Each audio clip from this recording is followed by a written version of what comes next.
On. Okay. Me? Yes.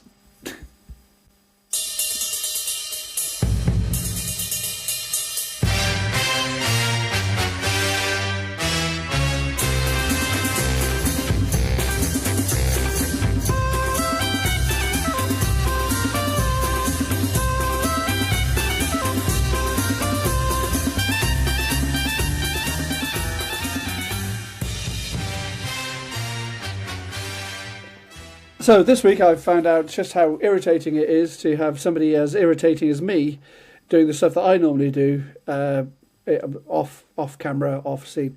Thanks, James. Lovely to see you. Welcome to the Thanks, Chris. Old Anorak radio show where this week, what will we be talking about? Lots of folk. Lots of folk. Lots of different folk. Oh, that's a great... I see what you did there. Yeah. We're doing... pun. They'll never figure that out. None of it. We're doing folk music for your 20th century folk music for your delectation, dear listener, viewer person. And if you want to get your pen and paper or whatever device you do use to record stuff, chalk and a slate would be my preference. Oh, some crayon and yeah. spare wall would do. Well, ever since the accident, yes, the crayons seem to be all I'm allowed these days, which I think is unfortunate. But they're non-toxic. Your nose has recovered since you lost that one. But don't send me on a tangent. There's an anecdotal story of some length that could be attached to that, but I'm not going to. All I'm going to say is that wax crayons are non-toxic, and I can eat as many of them as I like. And just so happens I don't like. They're not very nice. So, folk music. We are creating our very own fantasy folk band.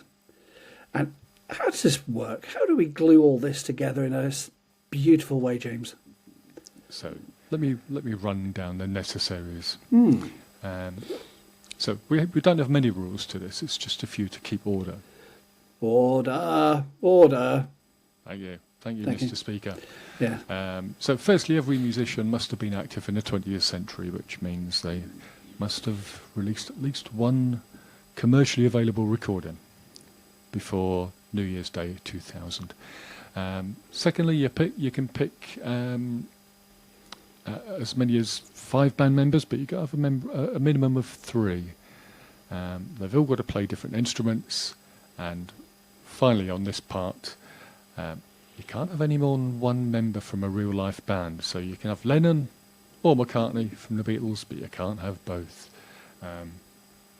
Plus, the crucial thing, and this is really why we're all here, for everyone you pick, you've got to nominate a recording of theirs for anyone else who's interested to go and listen to.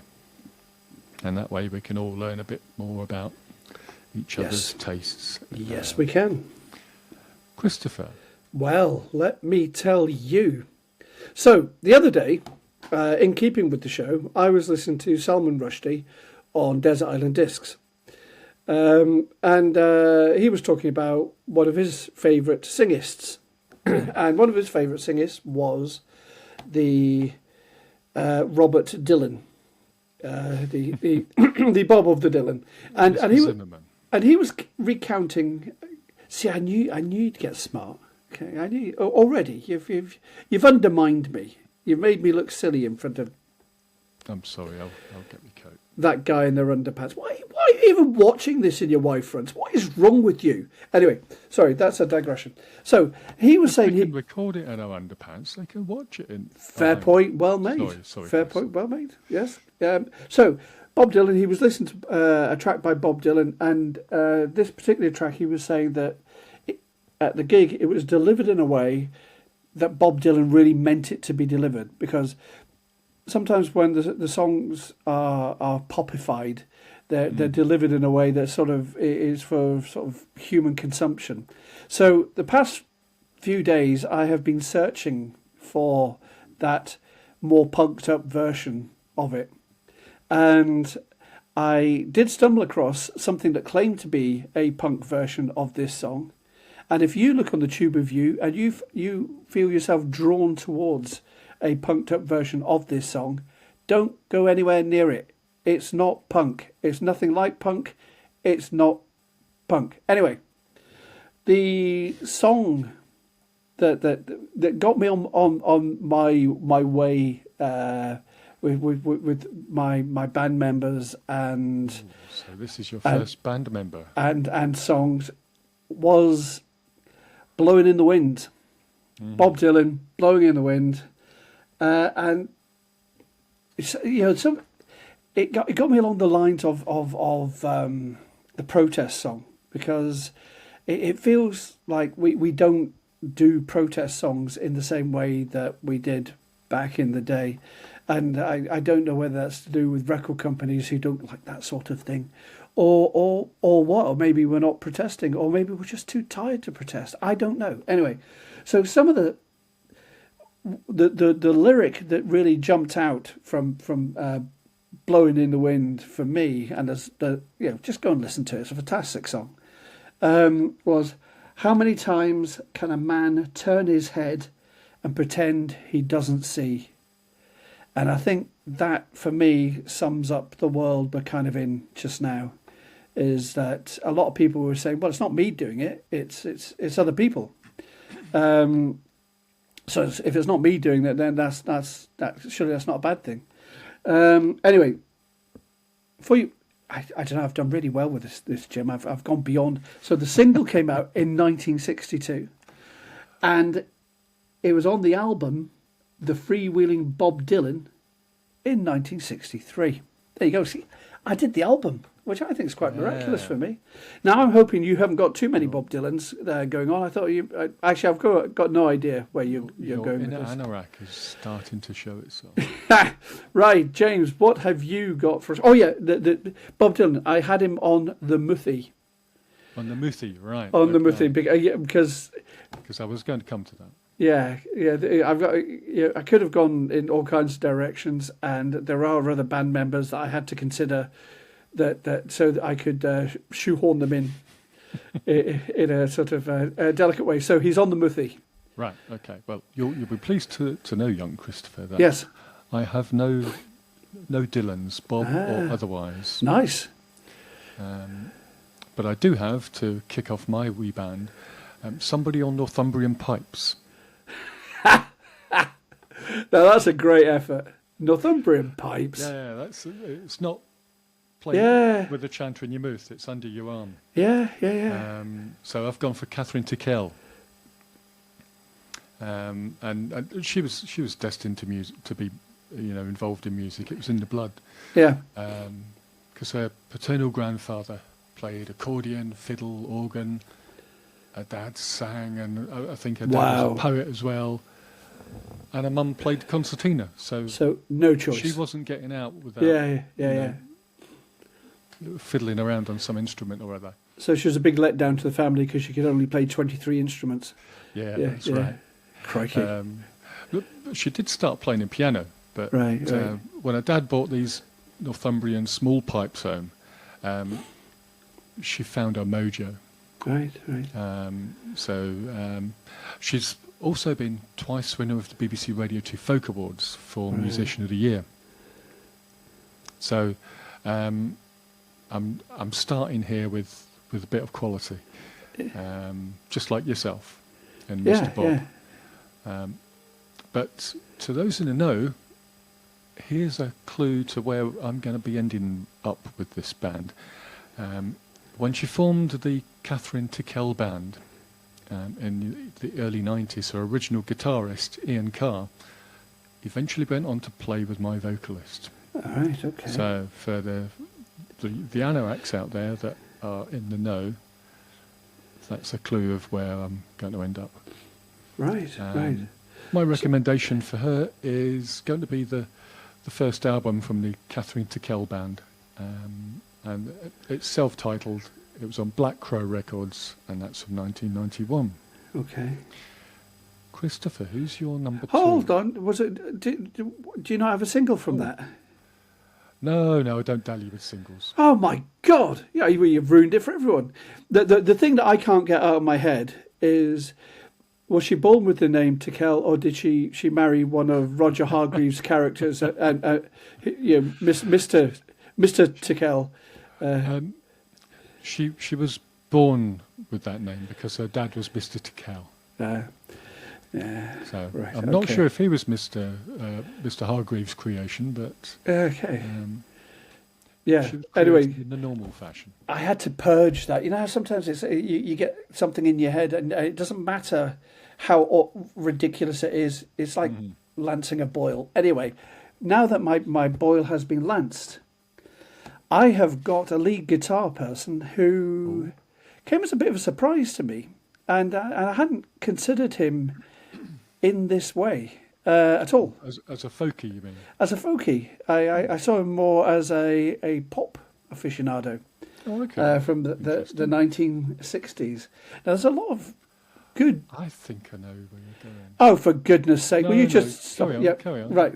So, my gadgie, you may or may not have heard of him, is a chap called John Lennon. No, not. I was thinking Donovan. Right. Oh, right. Mr. Soft and all those kind of things. Yes, no. John Lennon, he wrote a song called Working Class Hero, which kind of follows on from Blown in the Wind. So I've gone very protesty, and this is very protesty. And there's some brilliant lyrics in this. So go and listen to it. Go on the Tube Review. Go and listen to Working Class Hero by John Lennon. It's likely it's something you might not have heard. So one of his lines was, "There's room at the top, they're telling you still. But first you must learn how to smile as you kill, if you want to be like the folks on the hill." Which I thought, well, it's really contemporary now. It is. And then he just repeats, "A working class hero is something to be." It's really so. Came out in 1973, and I'm going to deliver when it came out in 1973, it was played on a US radio station called WGTB, and a US representative, a member of Parliament, a guy called Harley Orrin Staggers, he'd lodged a complaint with the Federal Communications Commission, which meant that Ken Sleeman, the radio station manager, could have gone to jail for a year for playing this piece of music, and he could have got $1,000 fine, which back in those days was you could buy a house for $1,000. But the line that was the one that he really complained about was, "Till you're so fucking crazy you can't follow their rules, but you're still fucking peasants as far as I can see." So those two lines were the things that sent our Republican dude off on a... and then finally, so I've got him playing the guitar. He's my lead guitarist in my band. So they're quite a moody bunch already, aren't they? So just a bit. So it was released on... So it came out... So it didn't come out in 1973. It was played on the radio in 1973. But it was released on a 1970 album called John Lennon and the Plastic Ono Band. And then as a B-side, came out as a B-side. I feel righteous indignation that it came out as a B-side. And it came out it was the B-side to Imagine in the UK in 1975. So ends my Bob Dylan and John Lennon story. There are more people in my band. I just thought I got just really impressed, and what a song, and what an artist, really. Yeah, what a wanker, that member of Parliament. Yeah, I know. It just it just blows your mind, you know. That's nothing to do with the record. That's opportunistic moralising. Yeah. To get a profile. Yeah, look at me. I took on the mighty John Lennon and beat him. Yeah, or Don't not. think you really did, pal, unless you pulled that trigger in 1980. So there you go. It got kicked out of court. I think the judge was laughing so much. He just thought that was, sorry, mate, that's redonkulous. Go and. The judge was George Martin. Eh? Yes. Anyway, right, crack on. Who on earth have you got? Well, I'm trying to keep this fairly upbeat in contrast to your moany lot so far. Yeah. So I've gone for, rather than your standard percussion, once again, like in the punk show a couple of weeks ago, I've got someone on the bowrum. Do you know, I'm really glad you've got a drummer because I might have to borrow them.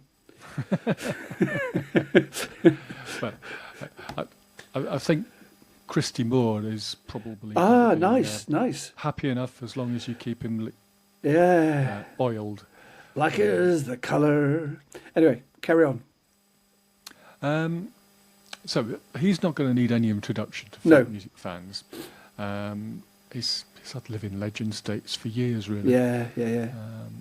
He's possibly most famous as a founder member of the Irish band Planxty, and he's been recording and performing since the late 60s. Right.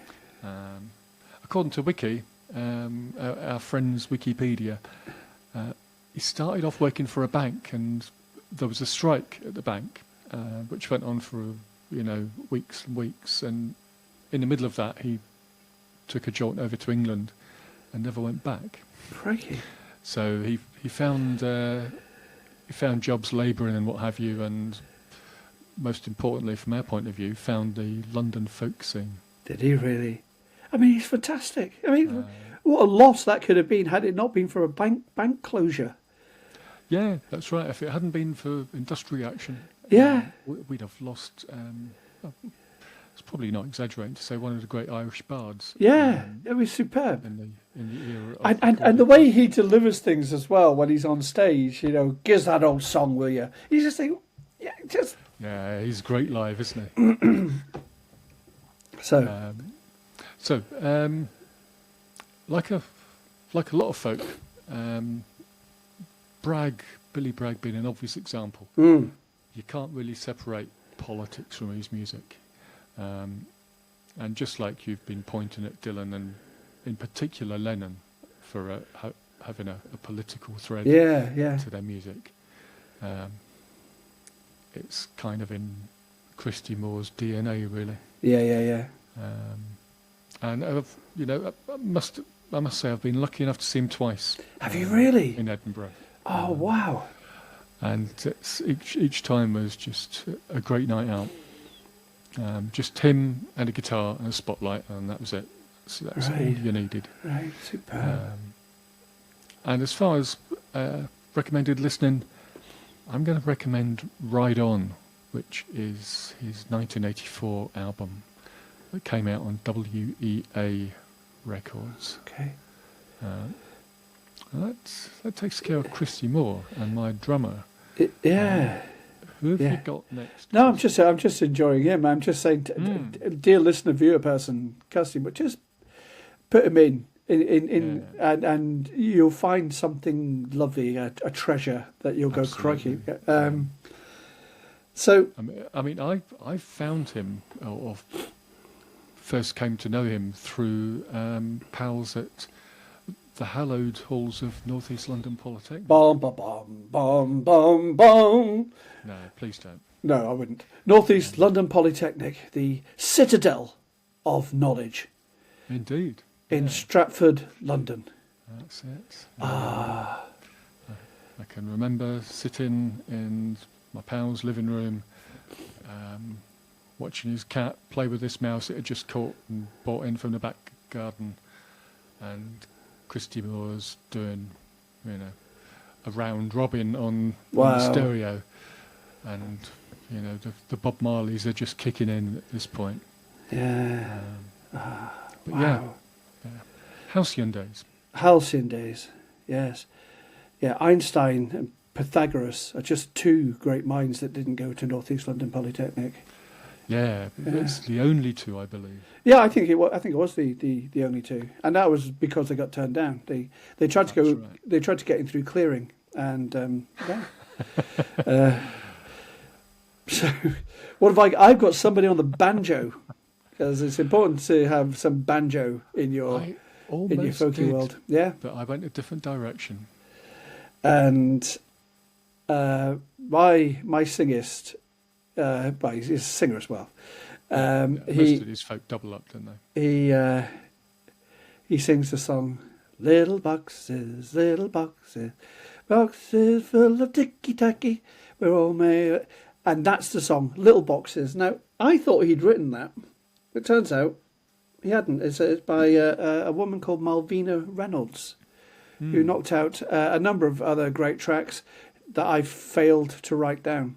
So you're going to have to look that up yourselves, dear listener, reader person. But yeah, Little Boxes, really short song and great use of the banjo. It's really, really lovely. And it talks about how we're all kind of churned out, that there's a great danger that we just keep coming out the same. We all conform. We all just do the same. So this is a slightly jollier version of your Dylan and Lennon. He's saying similar stuff, but he's saying it in a sort of catchy, folky, plinky plonky banjo kind of way. It sounds like he's saying it in a way that he's going for the kids. Yeah. Catch them early and open their eyes if you can. Well, he caught me 2 years before I was born, so I think that's pretty good. So that came out in 1963.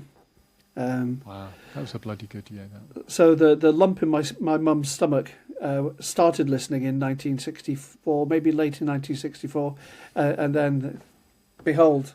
Well, I would hope so, because if it started in 63, she must have been carrying an elephant. Yeah, I know, that would have been a bit of a messy old business, eh? Yeah. We'd have read about that in the papers. Well, yeah, along with London bus found on the moon. Yeah. Yeah, and it's true. It is. It's parked next to the Wellington bomber. Absolutely. Maybe it was the Wellington bomber took the bus to the moon. It flew the bus up there. Yeah, as a sort of joint enterprise. So Was that the Daily Star? It's something like it is. It was something awful, but yeah. So banjo. There we go. I have a banjoist. Excellent. I almost went for a banjoist because I thought, it's about time. You've joked about the banjo a couple of times, and but I'm glad we've shoehorned one in. Nicely done. So who have you got? Next, well, in my third slot, I was originally going to go for Nick Drake, because I just love the delicacy of his guitar playing. Right. But you know what? I'm bored of having guitar on everything. Okay. So I wanted to change the seasoning, and I grabbed myself a harpist. A harpist, yeah, cool. Because I wanted strings in there. So I grabbed myself Joanna Newsom. I was feeling very pleased with myself, until I was writing a bit about my singer at the end, and the penny dropped, and Newsom was too young, came too late to qualify as a 20th century musician.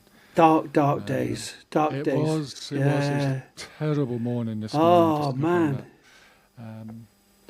But if memory serves, I think her first album was out in 2003 or 4. Right. So she missed the bus by a mile. She did, by by 3 years. That's quite a miss. Yeah, isn't it just? That's longer than your mum's gestation period for you. Possibly. So I still wanted a harpist. Yes. So a little research blinded me with the option of Mary O'Hara. Oh, right. Yes. Who was a familiar name. Absolutely, yeah. When I started writing this, but it took YouTube to remind me of who she was with an old clip of the Val Doonican show. The Val Doonican show. That was the Jumpers. Great. Jumpers. And just gentle Irish lilts. That's it. Walk tall. Yeah. But she was another Irish person, singer and a harpist. I must say I wasn't I wasn't too enamoured with her singing. It Right. felt a little dated, but Okay. perhaps that's influenced by memories of me as a child. You know, if you remember sitting there on a Saturday night watching your parents' choice of television. Yeah. Back in the days when there was only 3 channels. There were. So maybe a bit of that childhood boredom has just crept in my assessment. Yeah. Yeah. But the harp playing's absolutely enchanting. So, what did you do? So you're all sitting in the same room, because I remember this sitting in the same room thing, watching compulsory television. Yeah. What did you do? Did you take yourself off in your mind somewhere, or did you? The thing that jumped into my mind, I think I'd start playing Patience or something like that. That was something equally mind-numbing. Well, you just sort of sat through it. Yeah. You know, to use the old phrase, you grinned and bared it. Yeah. Yeah. And not everything was tedious, but No. you No. know, there were things on these variety shows that as a kid that was just like, fucking hell. Well, it's, the You interesting, wouldn't have said that back then. because you'd got a scalp. Yeah, but absolutely. But they were sold to you as entertainment when clearly they weren't. You know, Yeah. that weird incongruence between you, the television as an interface, and the entertainers, and you're thinking, hold on, this no. Maybe it was more a case of being a pacifier Yeah. Yes. than an entertainer. Yeah. Which I think is probably a lot more true of the entertainment world these days. But you know, it doesn't matter that it's splintered and broken up into a million pieces. Most of those million pieces are still, you know, lulling you into a false sense of, well, not even such a false sense sometimes, of stupidity. Distraction, isn't it? Yep. Yeah. It's divide and conquer by death by 1,000 tunes. Death by 1,000 tunes, nice. So, sorry, I cut right across your harpy story. That's all right. My heartfelt story, my reminiscence was just about done. Yeah. Something that makes Mary O'Hara unique in my band today is that she's the only one that won't have won a BBC Radio 2 Folk Award, because she came well before it started. Oh right, I was going to say, was she rubbish? But no. She's very good. Yeah. And I'm going to recommend the album Songs of Ireland on Tradition Records from 1958. Yes, yeah. So you'll get a good grounding in her harp playing there. See, I feel I've let my Irish brothers and sisters down terribly. Don't worry, I've got them covered. Nicely done. I was remembering that me and the lovely Ella, we went to see the Furies a few years back, and what a gig, and it was basically in a gym in a school. So they'd obviously sort of really come down in the world. But the Furies, what a band! Just absolutely brilliant. So did you tell me what record? Oh, you did. Irish. Yeah, so Songs of Ireland. Yeah. On Tradition Records from 1958. All right. Well, take it away. Right, I'm back into the world of picking up torches and pitchforks, and hang 'em high. And this is a song that really struck so many chords with me. It really pulled me in into a world that was. It was a song that kind of placed me in the world as a as someone who wants to, I don't know, say things aren't right, and so I've got him playing the bass because that's a thing he can play, but it's not what he's absolutely famous for. So the guy I'm talking about is Barry Maguire, and Eve of Destruction, which is one of the greatest protest songs of all time ever. And it's a sort of anti-Vietnam song, and it's just brilliant. Best line in it for me is, "You're old enough to kill, but not for voting," which I just thought that's just fantastic. So that came out in 1965. And the other line that jumped off the record for me was, hate your next door neighbour, but don't forget to say grace. And you think, wowee. So wonderful.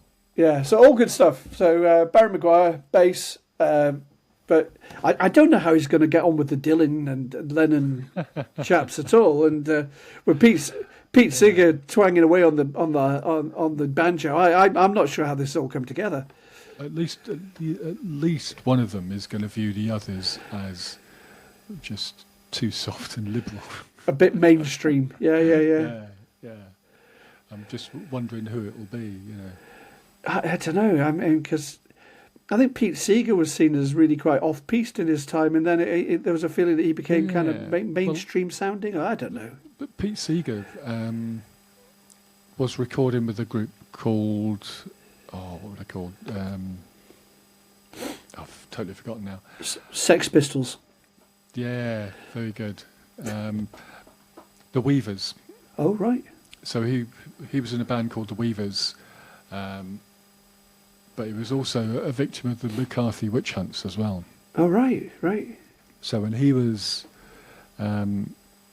essentially banned from earning a living, excuse me, because he held a different opinion to the people that held the power, it didn't really bother him. Right. He got most of his gigs from the college circuit anyway, and from playing schools and what have you. So Pete was like, that's fine by me, and just carried on his merry way. Did he really? Yeah, he wasn't one of these that was unfortunately forced to leave the country to earn a living. Right. So, but I began, by this stage, I was thinking, there's too much. There's just too much. How do I start pulling my eager listener, viewer person into my world of wonder? Because, I mean, to be fair, this was a world of wonder for me. It was like, crikey, there's so much to get your teeth into here. There's I felt listening to these, and I know it's a peculiar thing to say, but I kind of felt valid. I felt like we matter, people matter, and making a sound matters. Sorry, excuse me. I thought this cough had gone, but clearly not. Barry Maguire. Over to you. So my fourth member is, you could call him a local lad from my perspective. I've gone from Phil Cunningham. Right. Who is often quoted as being from Edinburgh. But apparently he went to school in Portobello, which you'll know. Yeah, for the eager listener, Porty and Edinburgh are pretty much glued together. Yeah, it's like saying, no, actually, I'm not going to say anything contentious here because people are very territorial about their territories. Yeah, Porty's miles from Edinburgh. It's nothing like it. Carry on. Yeah. I mean, there was quite a strength of feeling for some people from Portobello in terms of their identity about where they come from. And I'm not sure where Phil falls on that spectrum, but he may or may not be happy to let it slide that he's quoted as being from Edinburgh. Anyway, to cut a short story long, if we look at his wiki page, it's easiest to say he's a multi-instrumentalist because he plays lots of bloody stuff. But he's most famous for his partnership with Ali Bain. Right. He's a fiddler, and Ali almost made the cut. I almost put him in this slot. But then I thought, nah, fiddles and folk music are readily identifiable, and it's an easy pick. Let's have a squeeze box instead. So Phil's here to play the accordion. Right. And played well. It's not a terrible device of torture. it's a great instrument, like a bagpipe, if played properly. I mean, my favourite busker that I've ever heard was many years ago, back in the 80s. Yeah. And I'm walking along Princes Street one day, and from across the way, I hear the strains of the closing theme to Morecambe and Wise, Bring Me Sunshine, on the bagpipes. And it's nice. like, that just made me smile. Of course it did. It gave the day a lift. Yeah. Cracking stuff. Phil is another BBC Radio 2 Folk Award winner, especially in partnership with Ali Bain. Right. The two at times seem inseparable. Now, I'm not really going to recommend an album as such on this occasion. If you want to find out about Phil Cunningham, I'm going to recommend that you go and look up the Transatlantic Sessions. Actually, you've mentioned the Transatlantic Sessions before, and I've said I will, and I keep ignoring you, and I'm going to have to stop doing that. It's all right. After 40 years, I'm used to it. The Transatlantic Sessions, to just give you a quick potted history, was a series of music shows. I think there were half-hour episodes over about 6 weeks. And the first series was in the mid to late 90s. I think the second one was the 90s, and then we had another 4 in the very early 2000s. But it was called Transatlantic Sessions because they pulled, although it was shot, everything was filmed in a venue in Scotland, they pulled artists from America and from Britain, so Ireland, Scotland, Wales, England. And it's a great mixed bag, that all sorts of people played on that show, and Phil was often part of the house band. I love this. See, that's what I was writing down just now, and that's what you should do, dear listener, viewer person, is write things down as you go along, and then listen. Then afterwards you can go and pursue these wonderful little asides that we're pulled into. But yeah, that sounds. I don't know. I've got this sort of vision of them in a big castle and just doing their thing. I think it's. Yeah, I mean it's really traditional settings, and it's. I don't know. Perhaps some of these places used to be castles, but I think they're just kind of sort of semi-fancy Highland hotels, in some quiet spot somewhere. Yeah. Who knows? It could have been just off the high street in Perth or Dundee somewhere, with tartan wallpaper.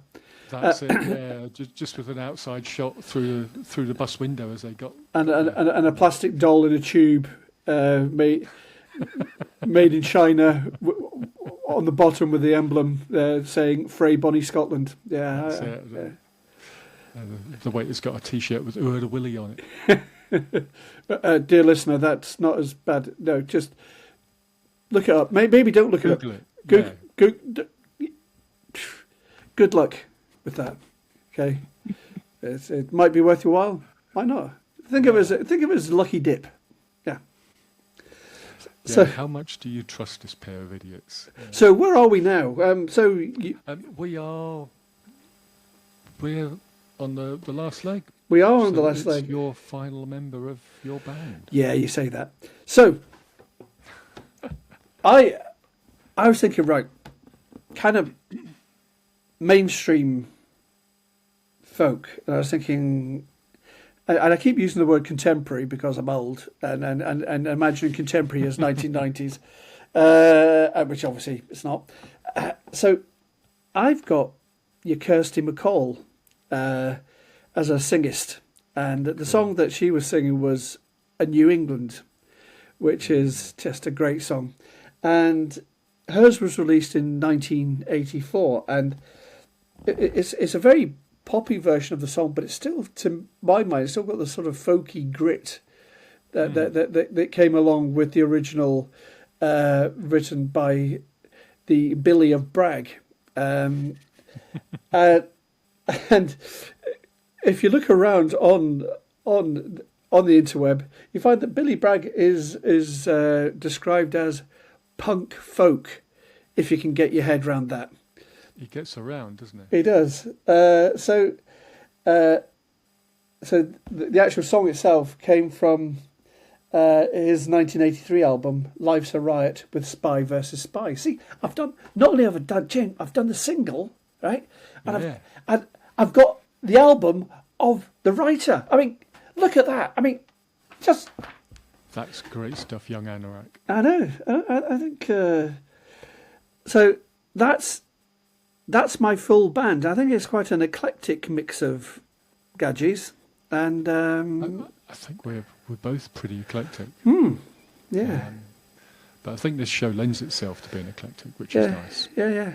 So I'm enjoying. I've got to say, I enjoyed the journey. I enjoyed sort of wandering around and going, what about this? And what a hoot. So yeah, it's always an enjoyable journey. I mean, even if I'm, selecting what for me is tried and tested old favourites. Yeah. It's still an interesting journey, and especially if I've got a vision for the band in mind, because it's like, how are they going to fit in? Let's find a song that will be an example of how they fit in with the general sound. It's funny, isn't it? Yeah, but they're all tried favourites with you, and there are things there that you've been talking about I've never heard of, and I think it sort of pulls you into another place, and you think, God, let's try that. Why not this? Yeah. I mean, it's always nice to, if you like, to find yourself on a new tangent. Yeah. So your final dude, what we got? My final dude is in fact a dudette. Dudette. So this is going to put the dudettes in a majority, which is quite a rarity for the show. Yeah. So I've gone for someone who was once described by Mark Radcliffe on his BBC Radio 2 folk music show as one of the two divine Kates. Right, okay, nice. The other one, you might be able to guess, being Kate Bush. Oh, right. Just that was the thing. See, that's what drew me into Joanna Newsom when I selected her mistakenly. She's very Kate Bush in the vocal department. Right. And I was away with it thinking, oh, this is great. She's like 20 odd years younger than Kate Bush. Right. And it's like having a second chance to hear her again.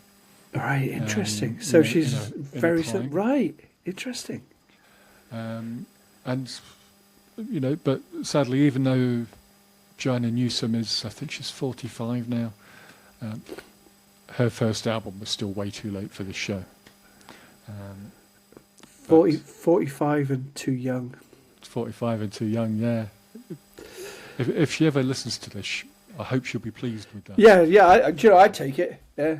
Yeah, me too. Yeah, 45. I'll just take it with the yes. Let's forget about everything else. Yeah, let's do that. So, but the other divine Kate, coming back to this, is Kate Rusby. She is divine. Finest. Yes. You know, I do. I wondered if you would, because she's been around, 20, 30 years almost. And she's another serial winner of BBC Radio 2 Folk Awards. Is she? I mean, it's been a theme of this band, although it's not been a requirement. Yeah. It might sound like it has been. But the first thing I bought of hers was a DVD. It wasn't a CD, it was Live at Leeds, or Live from Leeds. Okay. Which is a thoroughly charming affair. and this is where her band features the guy I mentioned at the beginning of the show, Ian Carr, right. who was in Catherine Tickell's first band. And he left in the 90s sometime to go and join up with Kate Rusby. So, right, you've got the album. Any standout songs that you're going to... There's a standout song on the DVD. And yeah. Oh, yeah, sorry. I can't remember what it is. But I do have an album recommendation. Yeah. See the pyramids. I think it's the Yorkshire Couple is the name of the song. Is it really?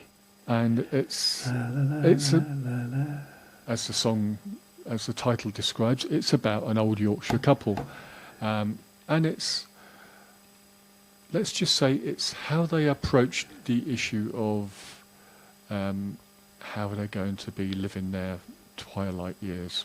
Okay. Look it up on the Tube Review. Yes, that sounds great. So the Yorkshire Couple by Kate Rusby. There you go. There you go. You've done done a Christopher. I'm recommending an individual song as well. Fantastic. I knew I could lure you into my dark world. Etc. and so on. Wow, that's terrifying, man. Yeah, it was. So, album-wise, I'm going to recommend her debut, Sleepless. Right. Actually, no, it's not a debut. I think it's a second one. Okay. But it's on Pure Records, which is her own label from 1999. So we just get in there. Yeah, wow, that's dipping under the wire, eh? But Kate Rusby, that's a fantastic call. I am envious. That's fantastic. I love a bit of Kate Rusby. Yeah. The DVD is an extra recommendation, so I'm going to get away with that, I hope, because it's 2003, because it's an extra. I'll let you off, James. Oh, thanks. We're all friends here. Ours is a broad church.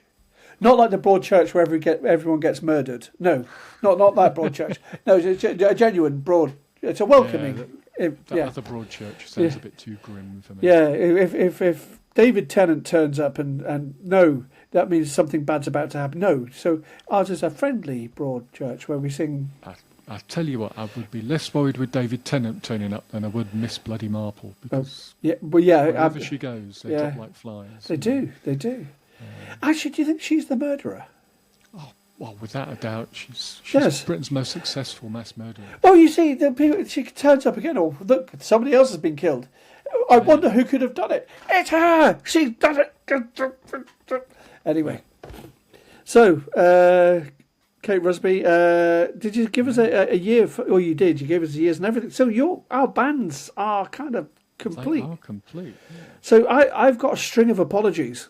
Really is. Go on then, far away. So, I think every band that ever played the Wild Rover or the Fields of Athenry, I think we need to do a whole thing on protest songs, because I love protest songs. They're just great. Yeah, we could do that. That could be a special edition. And then on my journey, I bumped into 4 non-blondes singing "What's Up" from 1993, which is one of the greatest songs of all time. But is it folk? I don't know. It's one of the great albums of the 90s. Right. And then, I've got Scott McKenzie, San Francisco. Be sure to wear flowers in your hair. That was my favourite song for eons, and I've cast him aside. That rings a bell. I'm sure I remember you saying something along those lines when. Yeah. We were at Nelp. Yeah, that sounds very much like me. And if I'd had hair, I would have been wearing flowers in them. Well, you had hair then. I did, but they did resemble. What's the word I'm looking for? Pubes. That's what my. I didn't understand hair. It was. Your hair wasn't that bad. It was a complicated old business. But then I was thinking about the hippie movement, and then how the CIA infiltrated the hippie movement, the anti-war and civil rights groups, and they called them domestic espionage projects. I mean, how horrible is it? Listen, I'm going to stop because I could bang on. I'm just look. Yeah. my bit of paper has gone. See, self-control. Gonny. That's what it's about. Yeah. Yeah, I mean, what could this show could have just ended, just gone on forever with me ranting. So anyway, that's been lovely. It has, yeah. It's been a fun journey again. Yeah, and do you know, I thought we might collide, and we nothing like it. Yeah, I think I was more confident in this show than any we've done, and I was pretty confident in the Electronica show, and look how we collided there. Yes, that was that was some spectacular coincidences. It was, yes, yeah. But I was more confident in this one than any we've done that there wasn't going to be crossover. Yeah. Because I was deliberately avoiding the better known names, as it were. Right. Trying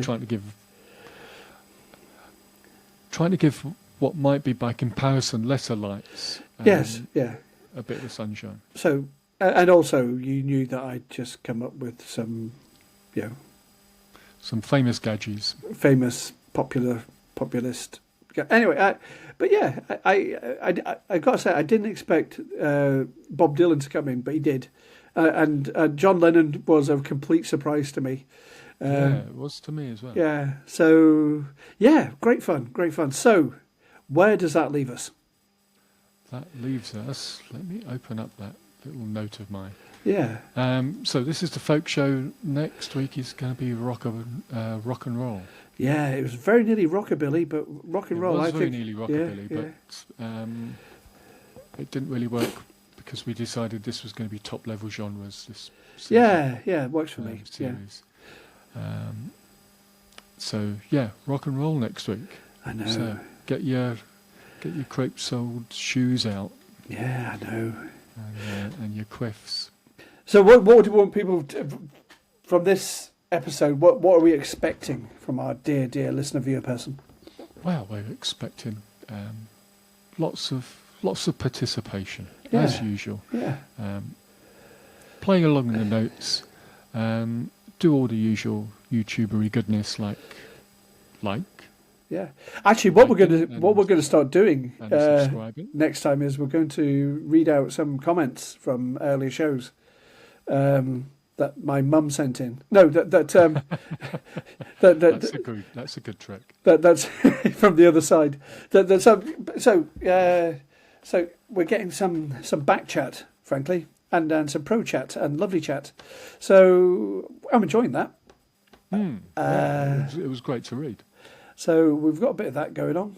I'm looking forward to rock and roll. So follow us in all the same places. You've got here on the Tube of You.